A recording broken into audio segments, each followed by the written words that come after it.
I think what we should talk about is podcast dynamics. Yeah, definitely. And what's happening and why we're changing things. Totally. If people would be interested to see a different, and I think particularly to talk about like how a podcast is actually quite hard. Exactly. Yeah, okay, okay, cool. great. Okay, so hello everybody. We're going to start in 3, 2, 1. Hello.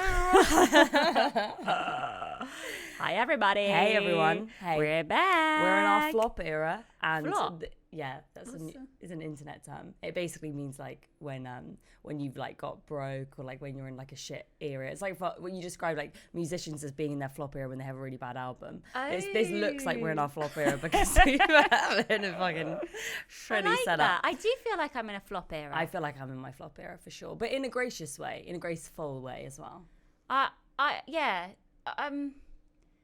Yeah, it's weird. I definitely feel like I'm in that. I don't feel like I'm in my peak on any level right now. And it's nice to own that, isn't it, Jessie? There's something quite nice about saying I don't feel my best. Not really worrying about that too much. Yeah. So why don't you feel at your best? I don't feel at my best because I ate a lot of white chocolate covered Oreos last night. A lot.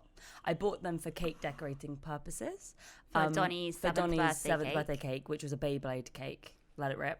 And I didn't end up using the white chocolate covered Oreos, which I was going to fashion into little mini Beyblades. Instead, I had a stroke of genius, make a giant Beyblade on the top out of shortbread. So the white chocolate covered Oreos came home with me in my bag, and we had a little party together last night. So I don't feel hot this morning. I feel sore. My face is a little sore from all the preservatives that clearly have been keeping those Oreos in the box for probably about 10 years. So yeah. But they're new. They can't have been in there 10 years. They're a new type of Oreo. Yeah, but you know when you taste something, you're like, oh, this has been around for a while. You're like, yeah, okay, cool, get in me. Let's start the life cycle over again.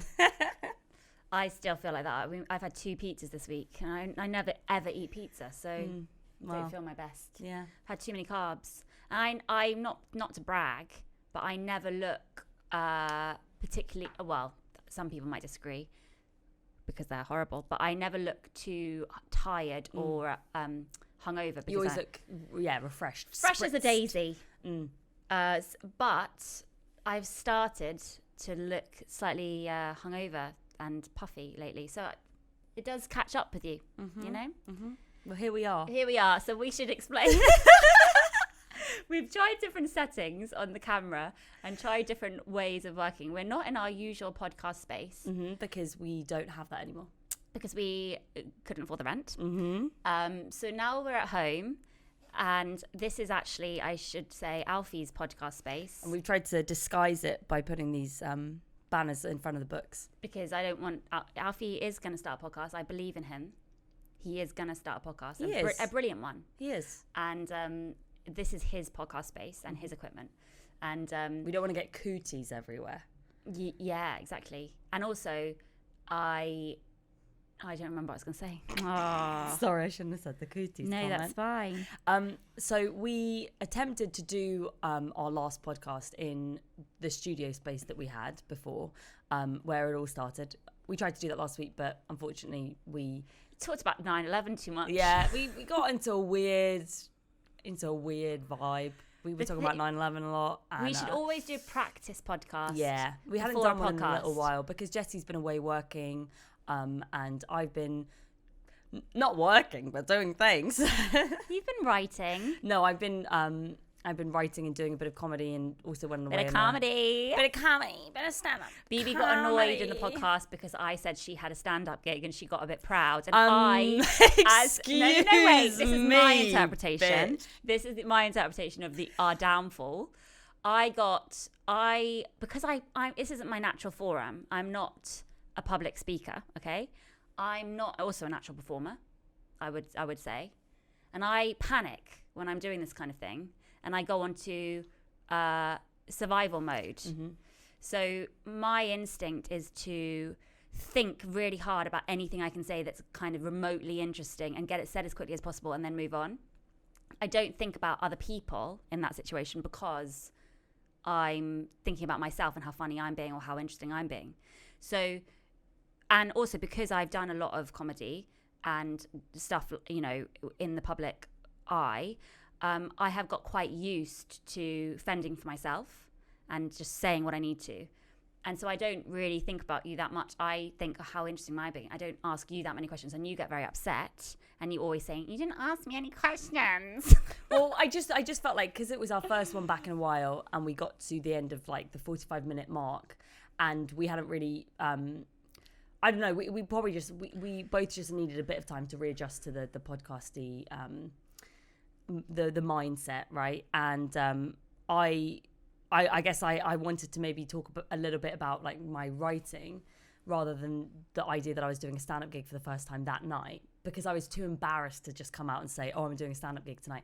If we were going to talk about it, I wanted to like phase into it, like, oh, I've been doing some writing, and then I could say, oh, I'm doing a stand-up gig tonight. But because you said it and took it out of my control, and I hadn't really spoken a lot about what I was up to otherwise, I thought it just sounded so lame. Just Jessie dropping in like, so you're doing a stand-up gig tonight. So I got like freaked out by that, and then we got into a little fight, didn't we? I think for Patreon we should release the ending of oh that, my God, where we have which we recorded the whole thing of. It's great quality. It's the venue that you love, that you know, and it's me and Jessie. You can decide who's in right. fact, you can decide who caused the fight, because in my opinion, it was not me. And in Jessie's opinion, it was not her. So maybe Patreon, your task can be to decide who actually started last week's fight. You're younger. It was her. People go on your side, okay? Because you're all bitches out there. People always take your fucking side. But you'll see, the evidence is there. You'll see that I was very lighthearted about the situation. I was jovial. I was laughing. I let you be. You can count on your fingers how many times Jessie asks a question. No, asking question isn't the point. I don't ask my question because I don't like that strategic, like, oh, that you had a good time in Serbia. Can I just say something? Something? Look, we both actually have legs to stand on in this argument. Like, I had 2 legs to stand on. Yeah, I reacted badly to this thing at the end. The light keeps changing. The light keeps changing. But when we basically got into, we always have phase 1 of a fight in person. We then have phase 2 of a fight over texts, right? Oh. So after Jessie had stormed out, and I went back home to see the episode and like figure it out. And I told her, oh, Jessie, I wish you'd ask me more questions about my. You did say in the heat of the moment, I don't care about your trip. No one does. I don't care about your holiday. No one does. And I guess that was a good point. Maybe it would have been really boring to talk about my holiday. It's just, I was wrong. I was in the wrong. You were in the wrong too by being a bit needy and not thinking, oh, if I want to say something, I'll just say it. Sure. You don't need me as a get-in. No, absolutely. We basically, I think what last week has taught us, and I think which is emphasized by our very humble background, is that the podcast changes as we change, right? And we've been doing this. We started it as a lockdown project. We had a studio that we were renting for Jessie's writing and stuff like that. But it's now got to a point in our lives where we're in different positions. We live in a different place. We're working on different things. And we still want to continue the podcast, of course, but it's going to evolve and change as our needs change and everything like that. So definitely. And I think there's something quite liberating about like I'm so committed to doing this because I think it's really good for our relationship. And I think it's healthy for people to see sisters out there who are working together and not necessarily always getting on and having, you know, the best time and just being, and people are so nice to us about the podcast. People have been so supportive. I really want to continue it. Me too.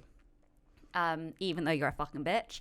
But at the same time, it will change and it will evolve. And so for the next few episodes, we're just going to be trying it in this kind of like little environment, and it won't remain like this. I think we will go back to finding a more professional situation. But for now, you know, we don't have any beggars help. Can't be choosers. We have me, Jessie, and Horatio, and occasionally Alfie. But basically, that's it. And it's like a lot of pressure when you know that people expect you to be doing something every week, which is not only like a time commitment, but also it's like emotionally draining too, because we're putting our personal lives and stuff on the line. The other thing is, it's a lot. It's so much more kind of difficult to keep up with it than you would expect. So, and also we do have different jobs and children, and it's not as simple as having a podcast which we're getting paid for. What you have sponsorship, you have people kind of like helping you with it. So please have some people who have, you know, been like, why didn't you do some Patreon content this month? I'm sorry, but we'll try extra hard this month. Yeah, it's gonna be good. It's gonna be really good. I'm going back to Serbia. Really I'm gonna do some diary entries, some retro diary entries in Serbia. I'll do some more crazy cake making videos. I didn't film the Beyblade one because that one was, I needed to focus. That was Donnie's birthday cake. Yeah, we weren't gonna fuck up that one. But we got a big party at the end of the month for Donnie and Ten's birthdays, so you're gonna do a big cake video for that. I'm excited. Teletubby cake. Teletubby and I don't know what Donnie's gonna. You can't have Beyblade again, or you can maybe perfect the Beyblade one. Perfect it. You could perfect it. Not that it needed perfecting. I'm joking. No, it really did. It really, really did. Just the colour of the icing could have been a bit more bright. Appealing, maybe. Appealing is the word. Orange. I just knew he liked orange. Yeah, he does love orange.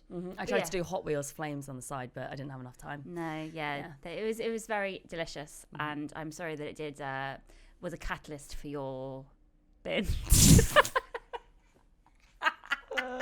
I don't normally eat the cakes that I make, but yesterday I was like, do you know what? Here we go. Yeah. Here we go, lads. Sunday. Then I blacked out. I don't remember the rest of the evening. I just woke up next to an empty box of Chinese food. Oh. So here we are. Yeah. Monday. I love those magic I thought it was really funny when you Mondays. said earlier, you don't understand people who've never binged. Yeah, I think the idea of meeting a person who's always been able to look at a pack of chocolate digestives or hobnobs or something like that and be like, yeah, just one will do me. And not even have a second thought about it, you know? That's not somebody that I can relate to. I could potentially get along with them, you never know. But this idea that you can just, like, there's enough at some point. There's never enough for me. I always want more. I always like be on that knife edge, potentially going to ruin my day. Yeah, all or nothing. All or nothing. Keep it fresh, keep it exciting, kids. So you're fasting today. Yeah. Jessie. I just meant I'm not going to eat until I'm hungry again because I'm not going to be hungry for 1,000 years because I ate so much yesterday. It's such a 20s thing to do. Like I remember doing that. So, and waking up and feeling like hurt. Yeah. Everywhere. It's when your face hurts. It's when your face hurts from how much sugar you ate. That's when you know. Oh, I'm not doing so good at the moment. I had to stop when Donnie was born because I remember thinking, you can't just sleep it off because the baby wakes up. So yeah, that just had to go. So how are you, Jessie? Oh, she's holding my hand. I'm fine. Thank you for asking. CBB is very good at asking questions. I'm quite distracted by the light change because this room is it's got lots of windows, which is great, but it doesn't make life that easy when you want to sleep and stuff like that. Alfie wears a big sleep mask up here. Obviously, we don't sleep together because I sleep in the dormitory. I'm fine. I want to get my life in order. This is let's talk about goals for the week. Yeah, I think that's a good idea. Okay. And I think what would be fun, you know, when we did our first episode of the podcast, we made a podcast manifesto, like certain rules. Why don't we make a new podcast manifesto for this new second phase of the podcast? Good idea, BB. Okay, cool. So let's go one on, one off. Yeah. Now I'll say one thing that I want to do this week, and then you say one thing you want to do this week. Okay. So one thing I want to do this week is finally get curtains for the kids' bedroom / my bedroom. Great. Because we got these dodgy old curtains that came with the flat before, and they're held up by safety pins. And it's just something that I have this kind of mental aversion to any kind of admin and having to measure a room and then look on like the internet for the right size curtain poles and the right size curtain thingies that you need. It's beyond me. I don't know how people can do something like that and just be like, yeah, just measure them, just do it, just order them. It's just beyond me. So that is something I'm gonna do this week. Okay, that's a really good one. Okay, I'm doing another few open mic gigs. Ooh! And I want to be able to get through the material that I wrote without having to apologize and be like, I need to look at my notes. Because it's crazy, because when you're up there, even if you know something so well, it's so much harder than I thought it was going to be to just to remember your place, you know, even if you've got writing in your hand and stuff like that. It's so easy to freeze. Anyone that does stand up who's listening or watching would obviously know what I'm talking about. I'm a baby. But that's amazing that you had the guts to look at your notebook on your first gig. I would not have been able to. I would have just kind of winged it. That's just so good that you did that. I felt like I had to because I really like the material that I've written, so it's a shame if you don't actually get the chance to show it. And basically my goal is just to freeze for like 5 seconds less every time that I do it. Good girl. So, yeah. Very good. What about you? Another one? Another one for this week? Another hot girl? I have started, because I'm not feeling very happy at the moment. Sorry to bring the vibe down. Yeah, I think it's just hormonal stuff. I don't think I am actually depressed. Yeah, I think it's just a chemical imbalance thing, which is depression. But it's not a severe thing. It's just a low mood, very irritable, low mood. And I think it's largely down to lack of sleep because of the baby being a naughty sleeper. Really bad, like really bad sleeper. So another thing that I really want to do this week is, oh God, I don't know, it's such a controversial topic, but I think I'm going to actually for the first time employ get some lessons. I don't know what it's called. I think it's sleep training. No. I think I'm gonna, because it's all over Zoom and stuff now, but I think I'm actually gonna pay for some actual advice. Oh wow, Jessie, I had no idea. That sounds fascinating. Yeah, but it's not as easy as it sounds, because I think because it's just so weird. It's basically you give the information to a stranger about his naps and stuff, and then they give you advice about what to do. And then I don't know how it would work, but basically I need outside help now because he's impossible, and I haven't slept in so long properly, like for more than a few hours at a time. And he's 11 months now, so it's like it's vital that he starts sleeping for more than a couple of hours at a time. And yeah, so I think I'm actually going to bite the bullet and get some help, even though it's so expensive, but I think it's worth it. I think that's really worth it, because if you're learning a lesson that's going to then be implemented into your life, that's not a quick fix. That's a really long-term solution. That's really responsible. I just feel though with it, because our way of growing up was, we co-slept and stuff with our mum, and that's exactly what I've done because it just makes life so much easier. I totally understand why she did that with us. And I wouldn't take it back for anything sleeping with them. I love it. It's just been such a bonding thing. At the same time, I don't believe it will work. I just have such respect for mothers and fathers who get their kid into a cot. I just don't understand how they do it. Yeah, and then just leave the room. And like with young children, if they're crying or being like, no, I don't want to go to sleep, being able to just shut the door and say, go to bed. Like, that's incredible. I just don't understand. I know I won't be able to leave the baby crying. There's just no way. Well, I find it really difficult to discipline when, say, Margot is crying, even if she's done something slightly wrong. For example, she had a sleepover at my flat a few times when you were away in Serbia, and the second time our mum was there helping me, and we needed to wash their hair for school the next day. I washed Johnny's hair while my mum, our mum, sorry, ours, hey, fucking bitches who don't like us calling her mummy. Yeah, just fuck off. Fuck off, honestly, fuck off. Like, get out, you're not part of the club anymore. She was washing Margot's hair. The second that she clocked that I wasn't like paying her this special attention because she, likes playing up to our little like girly auntie niece bond, she freaked out, said that she got soap in her ear, which was a complete lie, and then made up this whole like dramatic tale of how she doesn't like getting water in her ears and how she's terrified, and started screaming. And the walls in my flat block are so thin that I just knew that the neighbours and stuff were going to start complaining soon. And our mum was so good, and she said, you have to leave, you can't give in to this behaviour.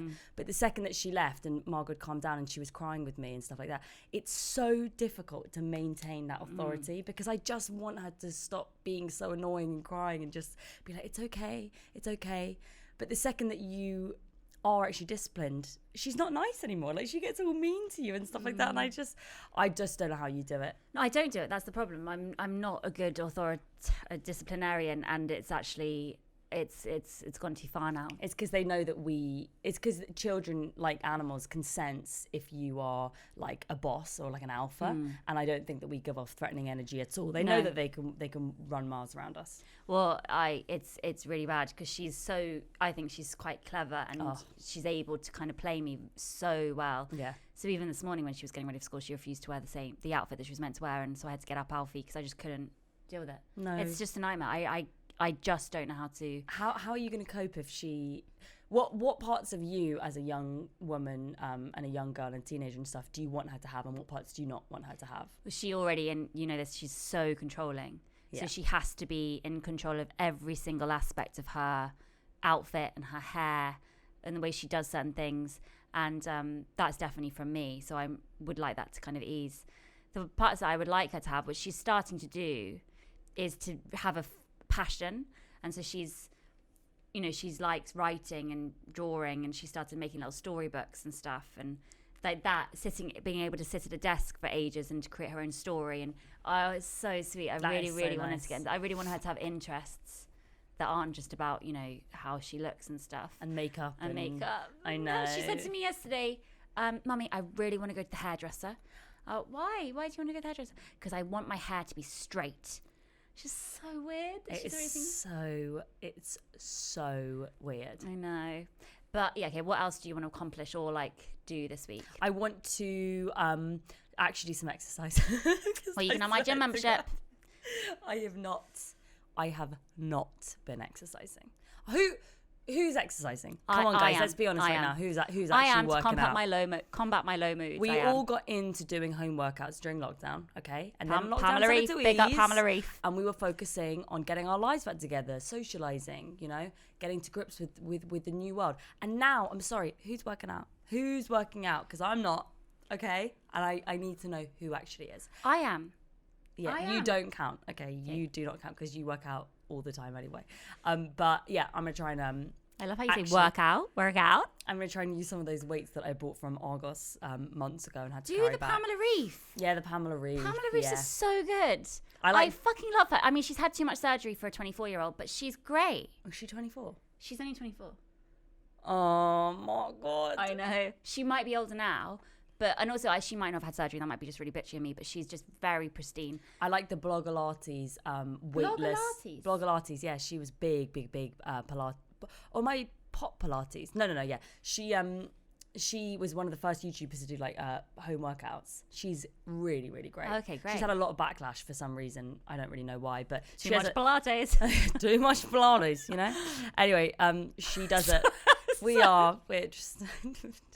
I'm on fire. On fire. Oh, hey. Wait for our bit about 9/11.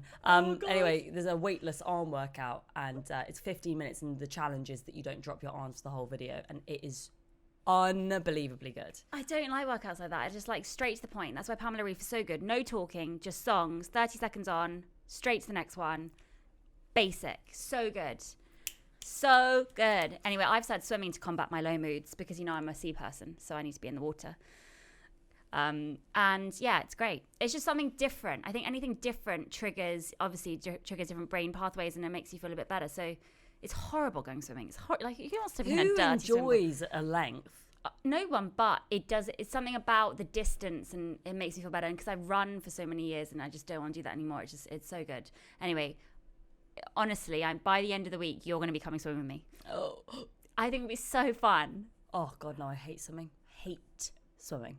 Oh, no, but it's so different for us to do. It's just so nice. So nice. Tell us about your working experience while you were in Serbia. Oh, see, another question. We'd be so good at asking questions. But you have had more interview experience than me, Exactly. I'm very lucky to have got some acting work because they are, what's the phrase? Few and far between. To a penny? To a penny would imply that there are a lot. Right, they're not to a penny. Yeah. Oh, that's especially for us, not to a penny. Yeah. Not to a pound. I'll whip up some more.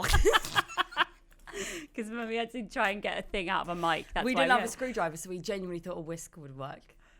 I'm industrious. Is that a word? Anyway. Yeah, had a good time in Serbia doing a period crime drama, which I'm not allowed to tell the name of because it's top secret. It's not even top secret, but I'm just pretending it is because I want it to seem a bigger job than it was. Like when you see people on Instagram or on Twitter, like humble bragging about the fact that they've had to sign an NDA. Oh my God, I just had to sign an NDA for something. It's like, yeah, we get it. You're auditioning for a Marvel film, loser. They're all fucking Marvel, and they're all shit. I'm sorry, they're all shit. Well, I feel like the later Marvel films have been very shit. So bad. And the Loki series, Jesus Christ, that is. We talked a lot about Tom Hiddleston. We talked too much. We talked too much about the Tom Hiddleston episode. Tom Hiddleston just brings bad energy. He really brings an evil energy into any conversation. Yeah. So, yeah. Anyway, we're dropping that. It was fine. I'm very lucky to have got the acting work. I mean, I'm not gonna lie. I was playing myself in period costume with just some smaller period glasses and a funny hat. So it's not stretching for me. And I have now accepted my typecast as the slightly chubby loser, which is fine. Like in one... I mean, that's insane that you're cast as a chubby person. Yeah. I mean, that's just inaccurate, isn't it? Well, no, I mean, it's... When you look at your size compared to most working actresses, like I am bigger. That's insane. I don't think that you are. I think I am. It's terrifying. It's actually terrifying. They're also narrow. Yeah, actresses are fucking narrow as shit. It doesn't make any sense. Their bones are smaller. They're just smaller bones. They're small. Like in this corset, I was looking at the lead actress and I was like, how are you so small? They are small. Not that we're not small as well, and we're not making any kind of a value judgment here, but it is interesting to note that when you meet an actress in real life, you know how if you've ever seen a celeb in real life, you've always been shocked at how tiny they are. I saw Emilia Clarke crossing the street, and she was small anyway, but honestly, I was like, that's a child. You needed a microscope. Coleman. I saw Jenna Coleman in the a street, microscope and I was to like, see her. So I had to zoom in. Yeah, it's tiny. Oh, Jenna Coleman's tiny. They're made of smaller. They're made of smaller blueprints. Yeah. God had a separate day for when he was creating the actresses. Day 8. Really, really, just little bodies. Little narrow, little women. Yeah, no, it's fine. I'm like happy to not be. I like acting and stuff, but I find it quite difficult in lots of ways. I really miss the kids a lot, and I now really like being at home, and I miss their like first week at school and stuff like that. So, I would like to try and find a way of just keeping the acting jobs I get to the couple of lines here and there. I like that. It's a nice way to be. You know, my aims aren't. I don't have huge aspirations in that world anymore, which is nice. I mean, I know that probably is a defensive thing, and I probably do. I mean, I wouldn't say no. I wouldn't say no to a bigger role. But I don't really mind having the kind of like little parts. So this was a bit of a stretch for me because it was a massive part. Yeah. An absolutely massive. A meaty role. A huge role in a Marvel film. Which I had to sign an NDA for. You know, period crime drama Marvel film. That's Did what you I was enjoy in. wearing a corset? Absolutely not. Horrible things. I You used wore to one for ages. I Why love wearing did you get corsets. it really tight on Oh, Victoria? yeah. Big time. But I didn't realise that having any form of a boob, any form of over a B or a C cup, a corset, you think it's going to be fun, but actually you just have a scarf. You just have a boob scarf. And it really, really shortens the length of your neck, and it's not hot. And you can't wear a bra. Of course you can't wear a bra. I mean, the corset is a bra. But it's not really a bra because it's just, the corset is halfway through your boob. So it's just kind of like your boobs are just... It's a shelf. It's a shelf for your boob if you really think about it. And I really enjoyed wearing a corset because of the challenge of it. Yeah. But you can't sit down. You can't sit down. I'm probably remembering it with rose-tinted glasses because I know it was annoying as hell. Going to the toilet in a portaloo is like, it's impossible. But I've always loved sort of historical clothing and stuff. So I always found it really exciting, romantic wearing a corset and stuff like that. Do you remember Great Expectations? Because that wasn't corset era. And it was the worst era in a way because it was just the A-line, which is not flattering for our shapes. Yeah. So you have like a little bit under your boob and then it just goes all out. Yeah. And because they had thinner materials, you had to wear like loads of layers. So like you just have like a lot of bulk going on there. It's too much. Anyway, yeah. So what do you think you have been surprised by most by doing a stand-up gig? Well, I've been planning it for a long time and writing for a long time. And obviously I've done lots of comedy with you, but I think Can you just please tell the story of when you decided to book it in, though? Oh, yeah. So basically, I'm doing work in progress shows in November at 2 North Down, a half an hour split bill with Alfie and then half an hour of my own material, plus the first show with a special mystery guest because Alfie can't do it because he's doing his Soho runs. But we have to put the dates underneath. We'll put the dates underneath. The first one is November the 11th. Ooh. So I've been working towards that for a while, but even though I'm not really viewing myself as a stand-up, and this material I don't really feel is stand-up. It's more of a one-woman show, i.e. just to cry for help in general. But stand-up is the way that you... it's such a great exercise for anyone if they want to get more comfortable with public speaking and confidence, and essentially just a way to test out your own writing. And the way that you feel good after a really good meeting or interview or audition or something like that, where you feel you've represented yourself well and you put yourself out there and you exist. I felt like that after doing it. Even though I completely had a freak out, I felt like, wow, I put myself out there in the world, and that's a really nice feeling to experience. But basically, I've been too scared to book one for ages, and I was away for a little while. But I was doing holiday. I didn't want on my trip that Jessie just didn't want to ask me any questions about last time. Anyway, after I got back, me and Horatio were writing together in a coffee shop, and I've got all these pages and stuff of all my writing, but then he was like, so what's your 5-minute set? And I thought briefly about what could be in the 5-minute set, like an intro and stuff like that, but I was writing for a longer structure. I hadn't even thought of what that 5-minute set would be, and the second that he asked me that question and I realised, you know, the reality of the situation, like what I would have to do and actually get up on stage, I had a complete meltdown, hyperventilated, panic attack, genuinely was like breathing into his chest right by Old Street Station, and I was like, I'm never going to do stand-up, and I was being so horrible and mental. But then he had a meeting to go to, and I begged him to let me come with him because I didn't want to leave it on a bad note, because I hate leaving on a fight. And while he was having a meeting, genuinely I had a manic upswing, all this burst of energy suddenly, and I was looking up this open mic blog, and I started like trying to book all of these dates, and I literally mouthed over to him from across the room while he was doing his meeting. He's just seen me hyperventilating and crying, saying, I'm never going to do stand-up comedy. I don't want to talk about my personal life. I don't want to talk about my family. Literally 20 minutes later, I was like, babe, so have you done Fast School of Dancing? Yeah, I'm performing that tonight. Sorry, bye. Like, it was just, I was not in a sane way. But eventually I did book this one for 5 days in the future. And then by the time I got there, I was obviously feeling a lot more calm, and I sorted myself out, and it just goes fine. to show, if you book something in and you having have a deadline is really, really important. And thank God I had that crazy episode, because it meant that I actually booked it, and now I feel really excited about the whole process. And it is completely addictive. Yeah, totally. You can see how people get completely addicted to doing it. What was your first foray? What was your first stand-up gig, and like, why did you do it? I did it out of desperation. I think I was similar age. I think I was a little bit younger. And okay, bitch. I was just a little bit younger. No, I think I was 23, and I was not working as an actress. I had started writing, and I had done YouTube videos, obviously, because all of them have been with you.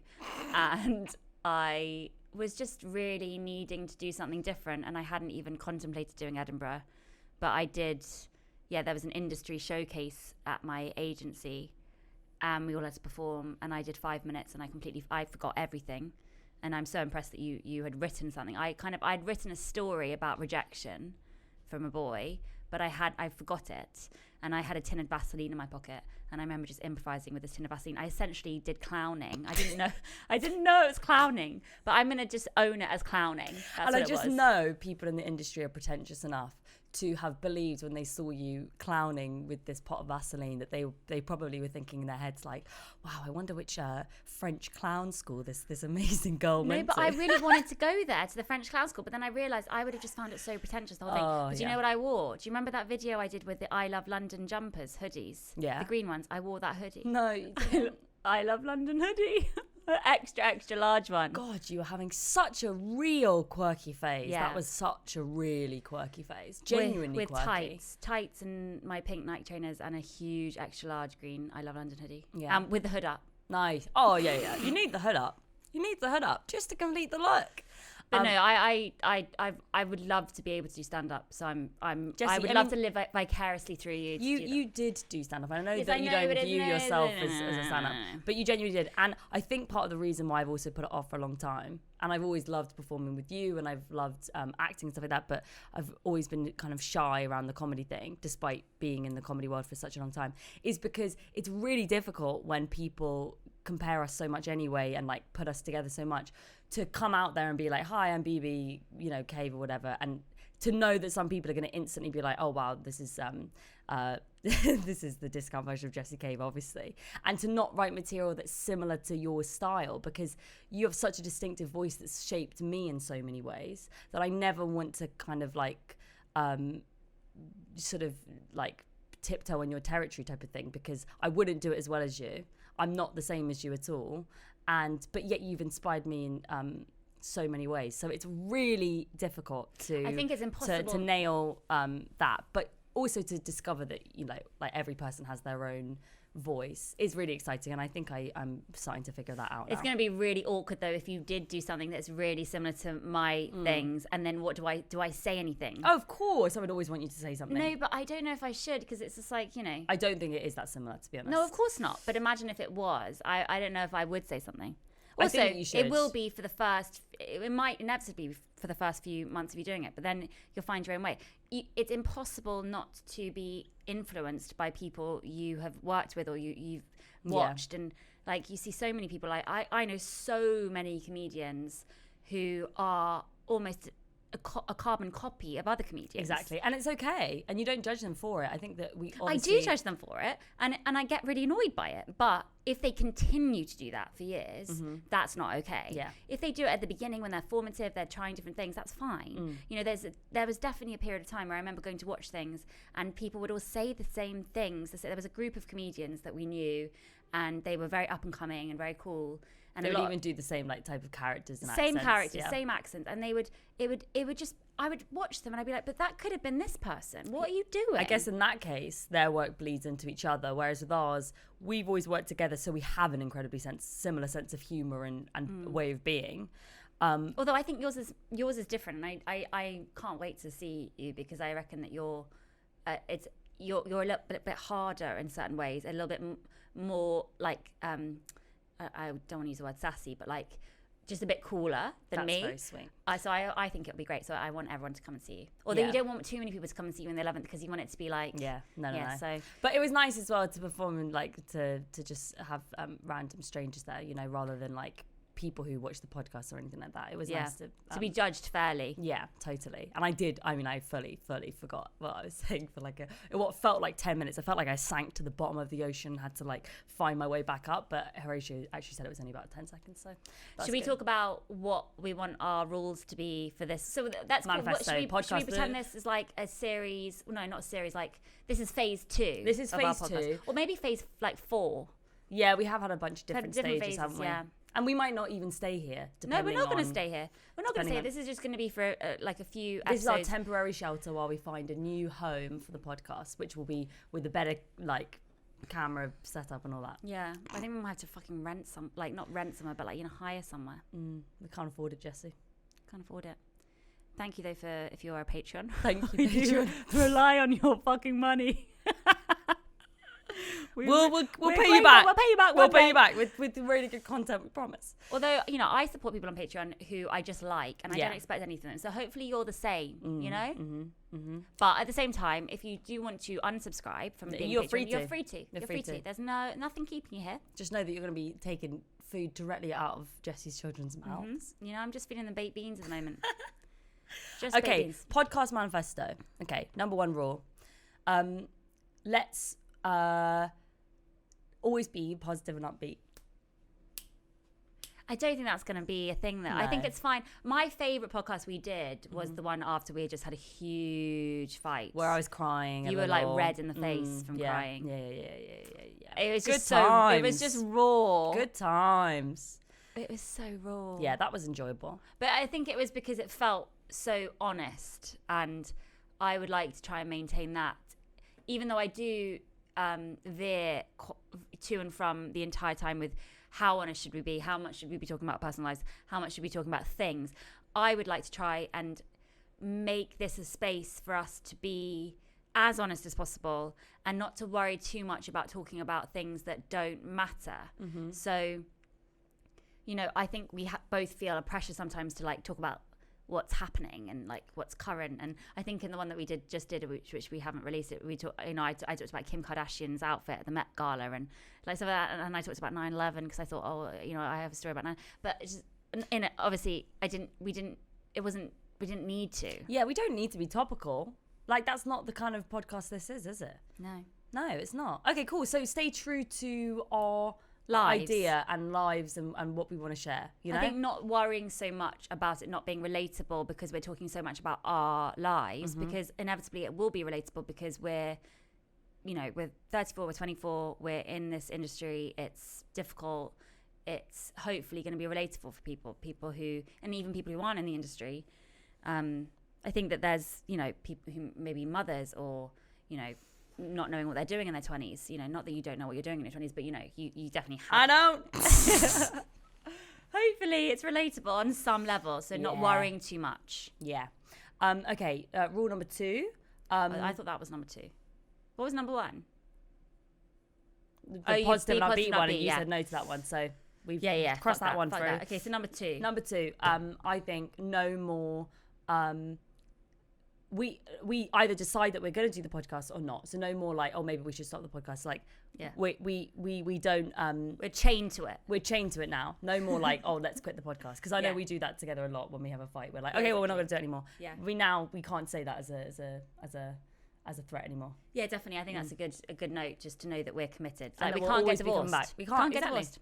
You can't get divorced from family. They asked me what divorce was yesterday, and Margot asked what divorce was.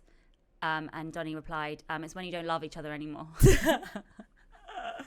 Margot asked me about sleeping in the same bed the other day. What did she say? She was falling asleep. This is when she had the sleepover, and this is after she'd been a very naughty girl.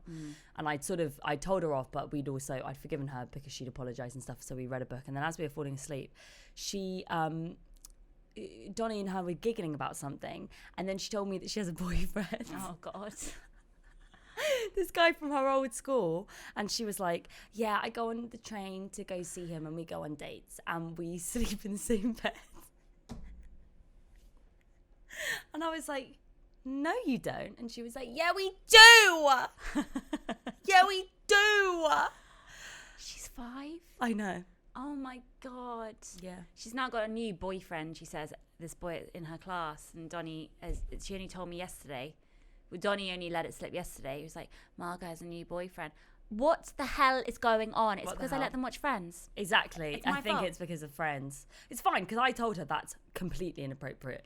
Do not ever say that to me. I think it's just because, I don't let them watch any episodes of Friends where I know there's sex in it. It's only the ones, with the monkey or something. Yeah. It's fine. It's fine. Okay, rule 4. To be less worried about the quality of Patreon content, but to be more regular and consistent with Patreon content. Good idea. So I'm going to do way more blog entries and stuff like that because I really enjoy it, and because I write my fucking diary every day anyway. Yeah, exactly. Might as well. I'm going to share it. Might as well. And I think that we just being less vain about it, And we're going to do more live streams on Instagram and Patreon streams because I watch them. So why don't we do them more? Yeah. It's so crazy. Okay, cool. I think those are good rules. Yeah, good rules. And I think we should change the day up. I think we should just be more fluid with the day. Yeah. If we do one and we want to put it out that day, put it out that day, BB. Totally. So, don't expect it every Thursday, potentially. It might come on a Monday. It might not, but it's going to be here. Yeah? So get used to it. Hold on to your hats. And also, I think another new rule should be less, I keep saying worried, sorry. Be more proud about promoting things that we're doing. Yeah? For sure. So, November 11th, come see BB at 2 North Down at 7 p.m. You can buy tickets on 2northdown.com. Just search BBK 2 North Down. It's not that difficult. I'll announce who's performing with me soon. And we are going to be doing 2 or 3, I don't know if it's 2 or 3, live podcasts at the most lovely venue, 21 Soho, right in Soho Square.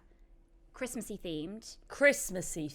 We're going to dress up hugely. I'm big out, really, tits out. Maybe Beaver's going to wear a corset and have the shelf. Yeah, the boob shelf. Whoop. And we're going to be doing 3 live podcasts, which are going to be like party fun things. We might even have a couple of guests if we get around to it. If we get lucky. And we want people to come. So I don't know the dates. I can't remember the dates, but they're in November and December, aren't they? Or are they in December? November and December. Yeah, so look up 21soho.com and then just search our names, and you must come. For sure, it's gonna be great. Please bring a friend. It's gonna be a party. Bring a friend. It's gonna be a party. Bring a couple of friends. Bring a couple If you have of friends. If you have friends. Bring a Don't couple worry of if you don't have friends. I don't have any friends. It's fine. friends. Bring them. So that'd be nice. Yeah, so I'm going to be less fucking embarrassed about saying, please buy my book. Please come to your show.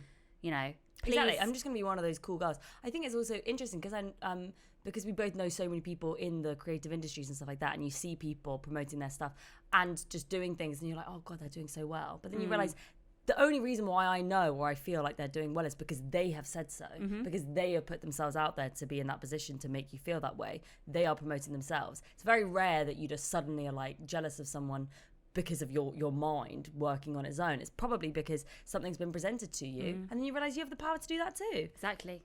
Exactly, Bebe. Thank you, Well Jessie. said. Thank you. So yeah, I'm sorry that this isn't as high tech as usual, and I hope that you enjoyed our comeback.